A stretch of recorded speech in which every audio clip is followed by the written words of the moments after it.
Are you ready to make some fall decor that won't break the bank? Well, you're in luck. Hi, my name is Leslie and welcome to Happy Tuesday. If this is your first time here, I appreciate you joining us. If not, thank you so much for your ongoing support and participation in these shenanigans.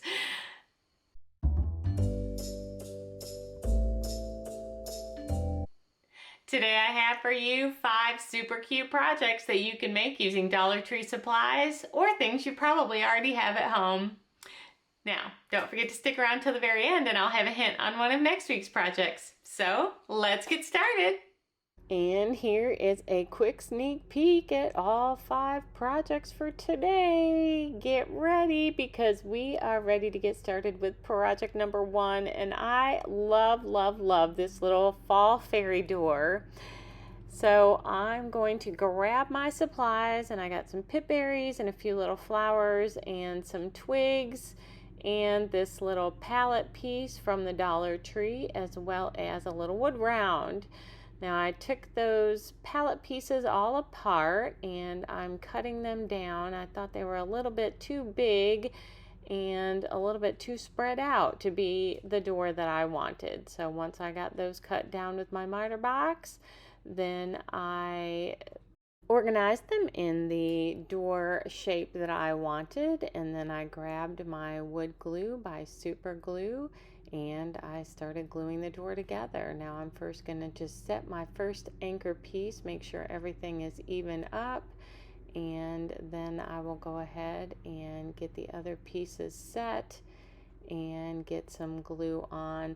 I think I made this a lot more difficult than it had to be, but I'm sure that you guys will do a much better job. So once I've got all that glued together, I'm going to take my little twigs, and I just kind of wanted them to frame the door, and so I'm just going to pick the pieces that I feel like frame the door. And then I have this little button mushroom wood piece. I bought this at Dollar Tree last fall, and I cut the top off and then used my handy dandy little nail file to sand it down smooth, and that will be our doorknob. So I'm going to grab some of these pip berries and wrap them around those pieces of twigs to give it that whimsical kind of look. And I will do that for all 3 of the twigs, and I just grab 2 little pieces of those pip berries for each twig.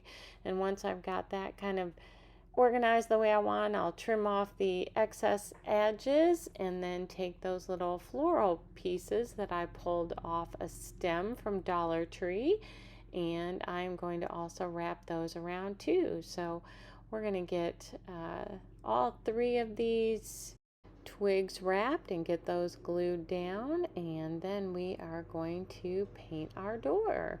Now I chose the plaster colored paint by Waverly that you can buy at Walmart, but you can paint this door any color you want, and it's easily customizable to the colors that you have for your decor. So you can choose different flowers or different pip berries or different paint colors. And then we're gonna glue this together, and I just made sure that my flowers were in the position that I wanted them. Now after I finished this, I decided that it needed a little bit more floral color, and so I went in and added some orange as well. But for this video, I just used those yellow flowers and got those all situated where I wanted them. And then I took some antique wax and I gave that doorknob a fresh little coat of antique wax, and then we'll get that glued on. And once we have that done, then we'll start assembly of our little piece. So I am using that wood round as a stand, and I have a little straw hay bale that I bought at Dollar Tree. Those come in like 10 packs, and I'm going to use that as kind of the anchor piece in the front. And then I have these little plastic pumpkins that I gave a quick coat of paint to.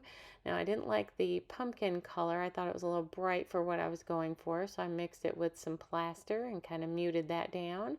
And then I took another one of those wood mushrooms from the Dollar Tree and gave it a little quick coat of gray and I think plaster paint. And then I took that antique wax and gave the stems a little quick piece, and here it is all complete. Now, when I finished it, I decided to add that little squirrel to it, even though squirrels have been very destructive in my yard and in my house. I still think they're cute. And that will bring us to project number 2. I love this one. So I've had this leaf from Dollar Tree for a couple of years in my craft supplies, and decided that this year I wanted to start using up some of those things that I've been hoarding. And so I am going to use this for this project, and we're going to give it a quick coat of antique wax. Now, one of the things I love about antique wax is that you can push it on and off with a baby wipe, and then you can add more or less as you want. Now, I also have a book that I am using as we'll call scrap paper, and we're going to tear some of that down and use that with a little bit of that's glue and water mixed over there, or you can use Mod Podge or a glue stick, whatever floats your fancy for attaching these paper pieces onto that leaf. So we're going to still show the little edges that they have there, you know how it's separated, kind of like my wood door was. So we're going to keep that. Now, if you don't want those pieces, if you wanted it to make like one whole piece, then instead of using scrapbook, you could use scrapbook paper and just make it one continuous leaf. You could also cover it with anything else, you know, faux vinyl or shelf paper, whatever. They also have those little textured wallpaper pieces at Dollar Tree. You could use that as well. But since I am going to actually be using this as a photo kind of gallery, I wanted paper so that it would kind of show through, and I'll show you what I'm talking about in a minute. So once that all dried, then I took my handy dandy nail file and I just filed off all those edges I didn't need to give me a smooth look. And the thing I like about that nail file is I can get in between those pieces, and it's just really easy to manipulate versus a sanding block. So once I've gotten that all done, then I took some tissue paper and I actually taped it down to a piece of copy paper, and then I photocopied that picture that you see up in the left-hand corner onto the tissue paper. And the thing I like about the tissue paper is it's kind of like a napkin when you're decoupaging, and so you can, it's kind of transparent a little bit, translucent. You know what I'm talking about. You can kind of see those words popping through the picture, but I'm going to tear off some of those edges and kind of give it a little bit more rusticy kind of look. And then I'm going to take my glue and water mixture and just a little at a time, because that tissue paper is so thin and I don't want it to rip, I am going to put some of that glue and water, or you can use Mod Podge, onto the wood piece underneath, and then again on top, and kind of smooth out all my bubbles and edges and make sure that it is all smooth and attached. Now you may be wondering about this picture. This was a family dinner that we had when I was a little girl. You can see my mom and my dad and my 2 brothers and my little sister, and then I am right in the middle. Long time ago. So once I got all that situated, then I got the edges off and then sanded it down, and then took my handy dandy brown ink pad and kind of gave it a more rustic appearance around the edges, kind of distressed it a little bit, and then I took some twine and some hot glue and wrapped that twine around the little stem of the leaf, and that kind of covered up my hole down there, and also just gave it a little bit of texture, a little bit more interest. And then once I've gotten that all done, I will trim off the excess, and I'm going to take this family word. Now I bought this in a 2-pack from Dollar Tree, and I gave it some antique wax and gave it some color.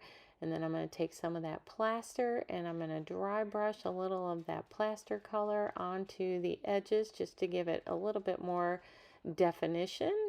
And then we're going to start doing the embellishment. So I took some raffia and made it into a shoestring bow. And then I've grabbed some more flowers from Dollar Tree and I'm going to get those on there and that family word and get everything glued down.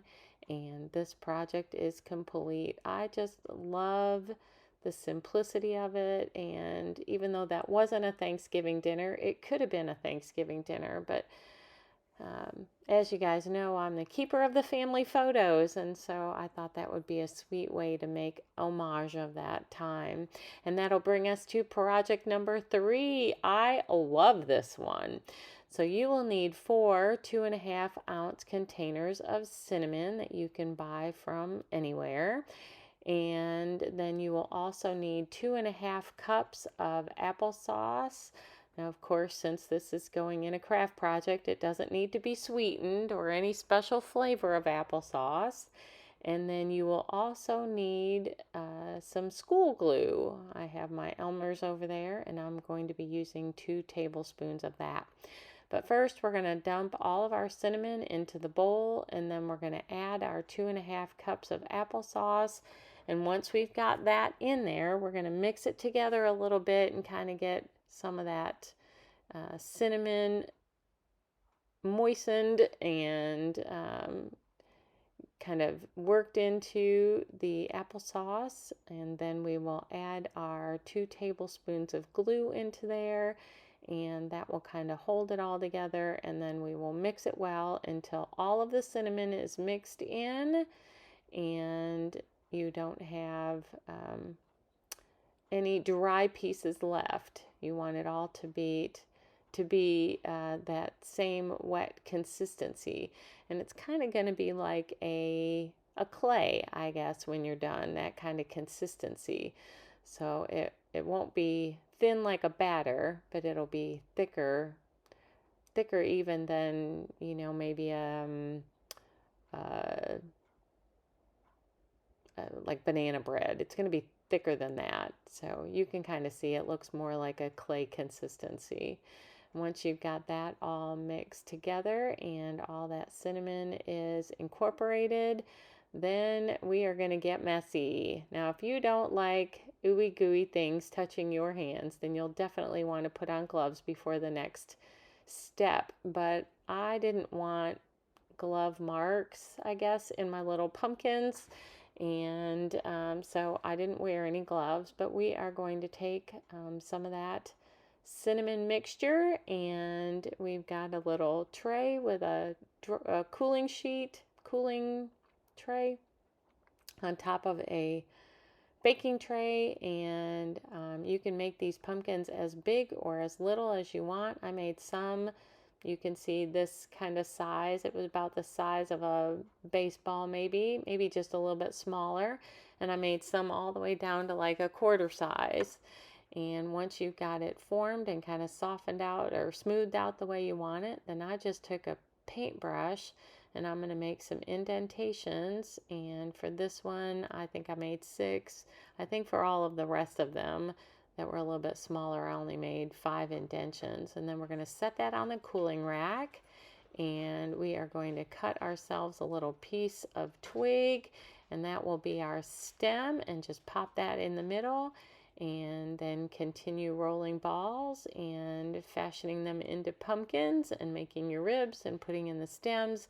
until you have gone through all of this dough. Now you could, if you didn't want to have this many pumpkins, you could just make it a half recipe.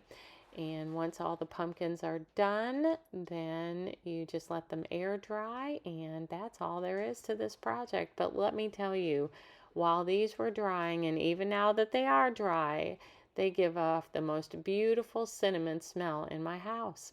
And that will bring us to project number 4. I love this project. These sweet little paper roses. So I just use this small pumpkin that I bought from the Dollar Tree. It wasn't free. It cost me $1.25. And I took the stem out and kind of made the hole just a little bit bigger so that I can put a twig in there when this is all ready. And then I grabbed a little skewer so that I could give it a nice coat of plaster paint. This is Waverly's chalk paint, and I gave it, I guess, 2 thick coats and then let that dry. And while that was drying, I picked out some pages from my book and ripped those out and made circles out of that. So I'm going to take each page and I'm going to fold it in half, and then I am just going to kind of cut around the edges, you can see there, and make a circle. And this is going to be the base for our little paper roses. And so I'm going to take all of those pages and do that same thing until I've gotten all the circles cut out that I'll need. And once that is done, then we will take each circle and we are going to cut it in a spiral. And you can make that spiral as big or small as you want, but make sure that you keep a little piece at the very end, because that's going to be the bottom of our paper rose, and that will be what will assist it in sticking to our pumpkin. So we're going to take the loose edge and we're just going to start rolling it on itself. Now you can hot glue this along the way, or you can just roll it all up and then at the end kind of fluff it out a little bit to give you the depth and width of pumpkin, or of not pumpkin, of roses that you want to go on your pumpkin. So for these first ones that I did on camera, I didn't put any glue in it until nearly the end, and then I was just trying to keep it together. For the ones I did later, I did kind of roll a little bit and then kind of fluff it out and then add glue and then roll some more. But you can see we're going to use that little last round base as the bottom, and then that will be what we are able to glue flat to our pumpkin. And once we have that done, on this one, I thought the little center needed to be twirled a little bit tighter, and so I went in with my pliers, and there is our paper rose. And so we're just going to continue cutting spirals and wrapping it until we get as many paper roses as we need. Now for that one little pumpkin that fit in the size of my hand, I believe I made 28 or 30 paper roses to cover the whole pumpkin. And so we're just going to keep rolling that together and using the hot glue and using that little piece as the base and putting all our roses together. Now that we've got a bundle of roses, we're going to get ready to start putting this together. Now I cut one smaller paper circle to put on the bottom, and then I'm going to take some of this chalk paint, and this is in the color pumpkin, and I am just giving each piece a little dry brushing around the edges just to give it a little bit of color, but not too much. You could water it down a little bit, or instead of using chalk paint, you could even go in with maybe some watercolors, and or it doesn't have to have any paint color at all. You could go in with some antique wax and give it a little bit of antiquing. You can leave it the paper color. It just depends on what works for you and your decor. But I liked the pumpkin look. And then once I had a few of those done, I started assembly of gluing those pieces onto the pumpkin. And then I will add my stem to make sure where all the pieces need to go. And here it is with all my paper flowers. Now I only did the part that it's not sitting on. So the base is actually free, but I did it all the way to the bottom. And then I cut out 2 leaves out of that paper as well, that book paper. And I took a little bit of water and some green paint and just kind of made a little leaf out of that and glued those on, and then took some wire from the Dollar Tree, this was in their floral section, and wrapped it around a paintbrush and made some little tendrils, and then I'm going to glue those on there, and this project is complete. I think this turned out so stinking cute, and I just love the way it kind of goes with my little paper leaf from a project before. Look at that. Isn't that adorable? And like I said, you can have as much or as little paint as you want. You could actually paint the circles if you wanted them completely painted before you started making them into roses, or you could do what I did and just dry brush a little bit of color on there. And that will bring us to our final project, project number 5, and this is probably the easiest project of the day. I had one of these faux leather pumpkins from the Dollar Tree, and we are going to disassemble it and take that leather off. But I'm going to keep that leather because I may use it for another project another day. But I just wanted that foam base of the pumpkin, and we're going to take that glue and we are going to mix it with a little bit of water, and that kind of gives us our papier-mâché, Mod Podge-ish kind of base. And then we are going to pick some pages out of our book once we've gotten that all stirred together, and we will rip those pages into little bits. Now I didn't want to have a whole lot of that cream colored blank page, and so I made sure that the pages that I picked were mostly print words, and then I ripped off all the edges that didn't have print on them so that I could just get words, because that's what I wanted for my look. And then we're just going to put a little bit of that on there, and then we'll take a little bit more and coat it really well. And when you coat it really well, it allows the paper to get into the crevices of that pumpkin and kind of forms to that shape.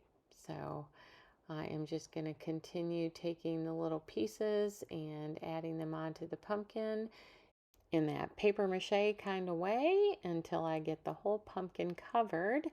And once I've gotten the entire pumpkin covered in all my little words and pieces of paper, then we will set that aside to dry. Now, it does take a little bit of time to dry. And speaking of drying, I don't know if I said when we did those applesauce pumpkins, but they took about 3 or 4 days to dry. And on that cooling rack, I guess I let them sit there maybe 2 days, and then I picked them up even though they weren't dry and kind of moved them off of the little edges. Anyhow, if you want those to dry a little bit faster, you could put them in the oven, maybe 150, 175 for a couple of hours. But I just left mine out because it gave the house such a nice smell as they were drying. So now that I've got my pumpkin dry, I'm going to take a little stick and stick that in the center as my stem and use these little leaves as my leaves for my pumpkin. And then I took a little bit of raffia and wrapped that around the stem just to give it a little bit more character and interest. And once I've gotten that stuck on there in the way that I want, then I'm going to take some more of that paper and I am going to make a little flower. Now this one is similar to a rose, but it wasn't in the same kind of way of a rose, and so I will use that as my little decor piece. I had some of those wooden flowers, but they were too big for this size of a pumpkin. So I made my own, and then I'll take some more of that floral wire and wrap it around this stem and make some little tendrils, and this project will be complete. I love how simple it is. It's something that you could do with the kids really easily, or in a group kind of project, and you can make the pumpkins as big or as little as you want. Now I'm also going to go in with a little bit of that brown ink pad and kind of give it that rustic vintage kind of look to it, or you could paint the pumpkins if you wished, whatever is going to suit your decor. But I love the way it was just so simple, and this project is complete and I love it. And paired with the rose pumpkin and my little leaf, it's a nice little trio of harvest words. And here is one more look at all of today's projects. Which one did you like best, or which one are you going to create? Let me know in the comments down below. And for all of those who made it all the way to the end, I appreciate you more than words can say. Thank you so much for hanging out with me today. I really did enjoy our time together. Now, since you stuck around until the very end, here's your hint on one of next week's projects. You will need some fall fabrics, whatever fall colors that you want, and a twig, and some pillow fluff. But until then, make it a great day, and happy Tuesday!